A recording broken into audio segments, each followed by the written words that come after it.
అదే రామాలయంలో హనుమంతుడు ఉండడు. ఆగ్నేయంగా రామతీర్థము, లక్ష్మీతీర్థం బాణాకారంగా రెండు తీర్థాలు ఏర్పడిన తర్వాత దాహం తీర్చుకొని తిరిగి వస్తుంటే గర్భాలయం నిర్మించమని రాముల వారు కోరుతారు.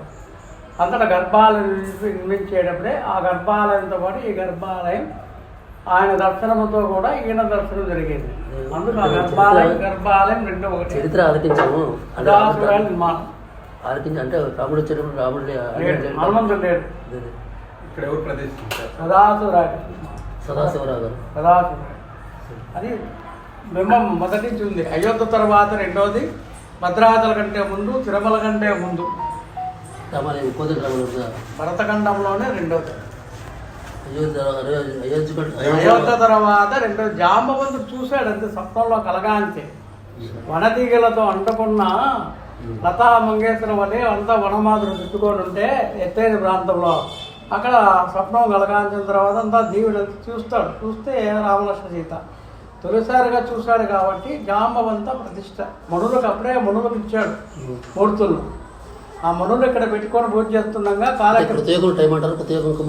మనకు త్రేతాయంలో జాంబవంత ప్రతిష్ట. ఆనాడు త్రేతాయంలోనే విశ్వామిత్రుల వారిని పోయి మనులంతా కూడా ప్రార్థిస్తే, అయోధ్య పట్టణంలో రాముల వారు ఉన్నారయ్యా, అక్కడ పోయి ఆయన నమస్కారం చేయండి, చెప్పండి, రాక్షసుల బారిని తప్పించమని ఆయన ప్రార్థించంటే కలియుగంలో రాక్షసార్థం జరుగుతుంది, అంతవరకు వేచి ఉండండి మనులకు అప్పుడు చెప్పడం జరిగింది. తర్వాత ఇక్కడ త్రేతాయంలో మునులకు దర్శన భాగం ఇచ్చిన తర్వాత ఆ రామతీర్థము, లక్ష్మీతీర్థములందు స్వేద తీసుకొని వస్తుండగా మునులు ఉండమని కోరితే అచ్చవతార మూర్తులు ఇవ్వడం జరిగింది. ఆ అచ్చవతార మూర్తుల్ని ఇక్కడ మునులు పెట్టుకొని పూజ చేసేవారు. కాలక్రమేణ జాంబవంతుడు, హనుమంతుడు, నీలుడు వచ్చారు. జాంబవంతుడు స్వప్నంలో కలగాంచి వనతీగలతో అంటుకున్న మూర్తులు జరిగిస్తే లక్ష్మణ, రామ, సీత తొలిసారిగా చూస్తాడు కాబట్టి జాంబవంత ప్రతిష్ట. ఆ గర్భాలయం 11, ముఖమండపం 13, ప్రాకారం వచ్చి 16. మనకిది చరిత్ర. కృష్ణదేవరాయలు ఈ లోపలే వస్తాయి. 500-600 15వ శతాబ్దంలో భక్త పోతన. ఈయన 18, ఇలా 19వ శతాబ్దం, ఈయన 15, ఈయన 19. ఆయన అవతారమే భక్త పోతన. మీ దేవుడు శ్రీకాకుళం. అంటే మాకు రామతీర్థం తెలిసి ఉంటుంది. విజయనగరం పాండవ ప్రతిష్ట, కలియుగ ప్రతిష్ట. అది భయపడి పరిగెత్తుకొని వచ్చిన అక్కడికి. అంటే మన రామతీర్థాలకి ప్రాముఖ్యత ఇవ్వాల్సిందే. చంద్రబాబు ఇస్తే చెప్పేటప్పుడు దాదాపు ప్రిన్సిపల్ సెక్రటరీకి, మంత్రులు అందరికీ చెప్పేటప్పుడే నేను భయపడి రామతీర్థానికి వచ్చిన. రామతీర్థం సర్వే చూసి మళ్ళా జలగాం పోయినా.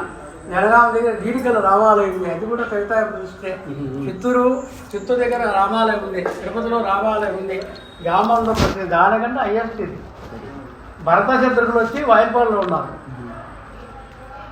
రామ, సీత, రామతీర్థం అనేది పాదాల దగ్గర ఉంది జనగామలో. ఇది విజయనగరం ఉండే రామతీర్థాలు పాండవుల యొక్క ప్రతిష్ట.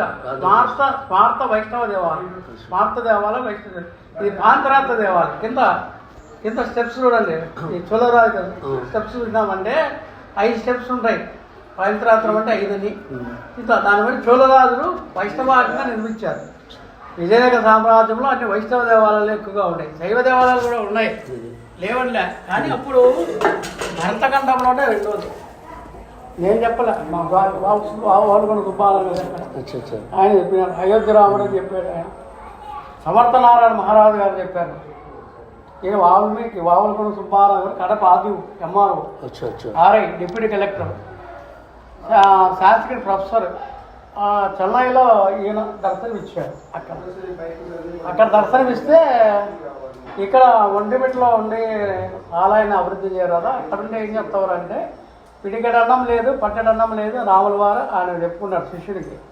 చెప్తే పెట్టేదను అని ఒంటిమిట్ట క్షేత్రానికి వచ్చి నిత్య కాల ధూపదీప 7,275 రూపాయలు రెడ్డేడి పండు పెట్టుకొని ఆయనకు ఆరాధన చేస్తూ, అభిషేకాలు చేస్తూ ఆయనకు నివేద్యం మొదటి భోజనం పెట్టారు. శ్రీరంబాబు రోజు శ్రీరంభావనం ఇవ్వాలి ఆయన. రామలక్ష్మణుడితో శ్రీరంభావనం ఇవ్వాలి. ఎవరైనా బయట భక్త దూర ప్రాంతం వస్తే బియ్యం కొలిచి ఇవ్వాలి. గ్రాసంతో కూడా వట్టి మిరపకాయలు, చింతపండు, మిరపకాయలు అన్నీ ఇవ్వాలి. పూలు అది అక్కడ చెప్పి పెట్టాడు ఆయన, అని రాసినాడు అగ్రిమెంట్ అప్పట్లోనే. ఇది ఏకశిల అంటే కింద గర్భంలో ఒకే రాత ఉన్నారు. ఏకశిల రఘునాయక దేవాలయం.